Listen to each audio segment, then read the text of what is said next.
Bab 24. Semua masih terlihat sama kecuali gedung pencakar langit yang semakin banyak, matahari yang bersinar terik, kemacetan dari lalu lintas kota Jakarta yang semraut, bunyi klakson dari kendaraan yang bersautan tak mau mengalah, gerobak-gerobak pedagang kaki lima yang berjajar di jalanan. Tidak ketinggalan teriakan dari kernet Metro Mini yang meneriakkan trayek angkutan mereka menjadi pemandangan khas ibu kota. Mungkin dulu ia akan malas dan stres dengan itu semua, tapi kini setelah bertahun-tahun tinggal di luar negeri dan harus menahan segala kerinduan, hal itu malah membuatnya gembira karena berada di tempat yang ia kenal, tempat di mana ia lahir dan dibesarkan. Perasaan gembira karena kembali ke kampung halaman. Ana membetulkan letak kacamata hitamnya yang melindungi matanya dari sinar matahari yang masih bersinar terik. Saat ini, ia tengah duduk di kursi pinggir kolam renang hotel menemani Alice dan Dr. Lee yang sedang berenang. Ya, mereka baru saja sampai di Jakarta pagi tadi dan langsung menuju hotel tempat mereka menginap. Bukan tanpa alasan Ana bersikeras meminta Dr. Lee agar mereka menginap di hotel tidak langsung ke rumahnya, karena ia memerlukan waktu untuk mempersiapkan mentalnya. Dan untuk saja suaminya itu sangat memahami kondisinya. Tanpa berkata apapun, ia mengabulkan hal itu. Ana menengadah memandang langit yang cerah. Senyumnya perlahan terbit, mengingat saat ini ia berada di langit yang sama dan menghirup udara yang sama dengan kedua orang tua dan orang-orang yang ia sayangi. Jantungnya berdesir, ada kerinduan, tapi juga ada rasa takut di sana. Berbagai macam pikiran berkecamuk dalam benaknya. Bagaimana kalau ayahnya masih marah dan belum menerimanya?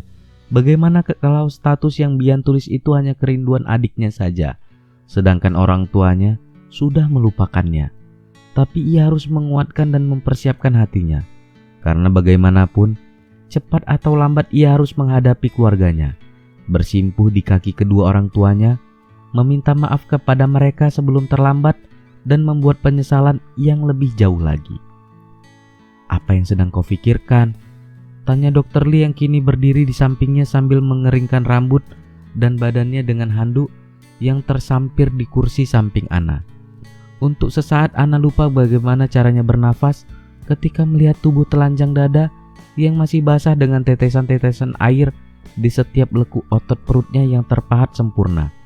Pipinya tiba-tiba memanas dan mulutnya seolah keluh tak bisa berkata apa-apa. Dia langsung memalingkan wajahnya kembali menatap Alice yang masih bermain air di pinggir kolam. Tidak, jawab Ana singkat sambil membuka kacamata hitamnya dan menaruhnya di atas meja. Dr. Lee mengangkat alis matanya kemudian ikut duduk bergabung dengan Ana yang masih belum bisa menatapnya. Apa kau sedang memikirkan keluargamu? Tanya Dr. Lee sambil menatap Ana yang kini menunduk sebelum akhirnya mengangguk membenarkan. Semua akan baik-baik saja. Aku akan berada di sampingmu, ucap Dr. Lee sambil tersenyum. Ucapan Dr. Lee itu membuat Ana menatap ke arahnya dan pada saat itulah ia melihat sebuah kalung emas putih yang menghiasi lehernya dengan inisial A dan S yang sangat indah.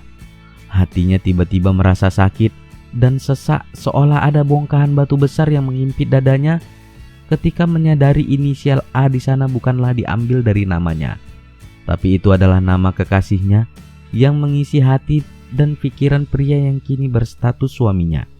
Nama seorang perempuan yang sering terucap dari bibirnya dengan mata penuh kerinduan dan cinta ketika mengucapkannya. Iya, itu adalah Ayumi, bukan Ana.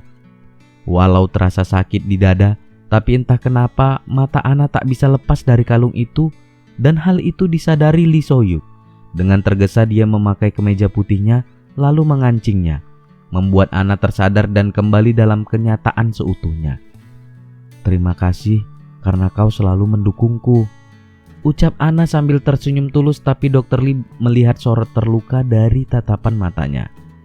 Alice, ayo kita mandi, kau terlalu lama berenang, seru Ana sambil berdiri kemudian berjalan menghampiri putrinya untuk membantu naik lalu membungkusnya dengan handuk dan akhirnya pergi meninggalkan Dr. Lee yang masih duduk di sana sambil memperhatikan keduanya yang tengah berjalan ke arah ruang ganti.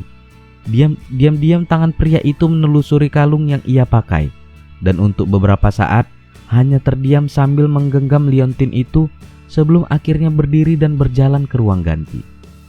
Alice sudah terlihat cantik dengan celana pendek putih dan kaos pinknya. Rambutnya yang masih basah dibiarkan terurai. Sedangkan Anna yang juga sudah mandi kini telah berganti pakaian dengan skinny jeans dan blus putih. Rambutnya hitamnya dikuncir kuda sehingga memperlihatkan leher jenjangnya. Ketukan di pintu kamarnya membuat Alice langsung berlari membukanya. Sedangkan Anna terlihat sedang membereskan pakaian kotor mereka. Terdengar celotehan Alice yang menyambut dedinya membuat Anna menengok ke arah pintu, tapi ia kembali berpura-pura sibuk dengan pekerjaannya ketika didengar langkah mereka semakin mendekat. Entah kenapa hati Anna masih terasa sakit ketika mengingat kalung yang dipakai pria itu. Dia tahu itu bukan haknya, toh pernikahan mereka hanyalah pernikahan kontrak selama 4 bulan saja. Tapi hati tak bisa lagi berbohong. Keegoisan menguasai hati ketika ia berharap kalau pernikahan mereka menjadi nyata. Dr. Lee berdiri di tengah kamar hotel dengan canggung membuat aura dalam kamar itu berubah. Tak ada kata yang terucap dari keduanya. Bahkan Alice dapat merasakan ada yang salah dengan kedua orang tuanya. Matanya menatap ibunya yang masih terlihat sibuk memasukkan pakaian-pakaian kotor ke dalam kantung plastik. Kemudian ia mendongak menatap ayahnya yang hanya berdiri dengan gugup. Sampai akhirnya Dr. Lee berdehem untuk meredakan kecanggungan di antara mereka. Apa kalian tidak keberatan kalau aku tinggal sebentar? Tanya Dr. Lee memecah keheningan. Membuat Anna menatapnya dan kini perempuan itu bisa melihat kalau pria di hadapannya telah berpakaian rapi dengan celana hitam dan kemeja biru langit dan sebuah jas tersampir di lengannya. Apa kau akan pergi? Tanya Anna berusaha bersikap normal setelah beberapa menit lalu ia gunakan untuk menata perasaannya dan memutuskan akan mengubur semua perasaan yang baru saja tumbuh itu. Iya, aku hanya pergi sebentar dan akan kembali saat makan malam. Anna mengangguk mengerti. Baiklah, apa kau tahu jalan di Jakarta? Tidak usah khawatir, aku telah meminta fasilitas supir dan kendaraan dari pihak hotel. Anna kembali mengangguk mengerti. Baiklah, hati-hati. Dedi, bolehkah aku pergi denganmu?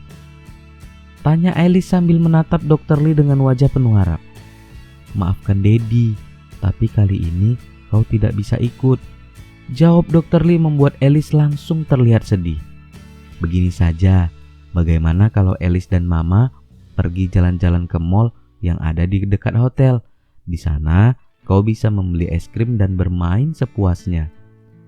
Kau tidak keberatan kan membawanya pergi berjalan-jalan? Tanya Dr. Lee sambil menatap Anna yang terdiam dan akhirnya mengangguk setuju. Membuat Dr. Lee tersenyum lalu mengambil dompetnya dan mengeluarkan sebuah kartu berwarna hitam dan menyerahkannya kepada Anna. Apa ini? Tanyanya bingung sambil menatap kartu itu. Gunakan itu dan belilah semua keperluan kalian. Tidak, aku masih memiliki uang. Kau tidak perlu melakukannya. Ucap Anna sambil menyerahkan kartunya kembali, tapi ditolak oleh pria berhidung mancung itu. Ambillah. Ucap Dr. Lee dengan sedikit tegas membuat Anna terdiam. Anna, izinkan aku melakukan semua kewajibanku sebagai seorang suami dan ayah, hanya selama kita menikah. Lanjut Dr. Lee dan Anna bisa melihat sorot mata kesungguhan dari semua ucapannya, membuatnya dengan berat hati menerima kartu itu. Bagus, belikan Alice pakaian dan sepatu baru. Dia harus tampil cantik besok untuk bertemu kakek neneknya. Kau juga, belilah pakaian, tas atau apapun yang kau inginkan. Besok kau harus terlihat luar biasa agar orang tuamu tidak merasa khawatir karena putrinya telah hidup dengan baik selama ini.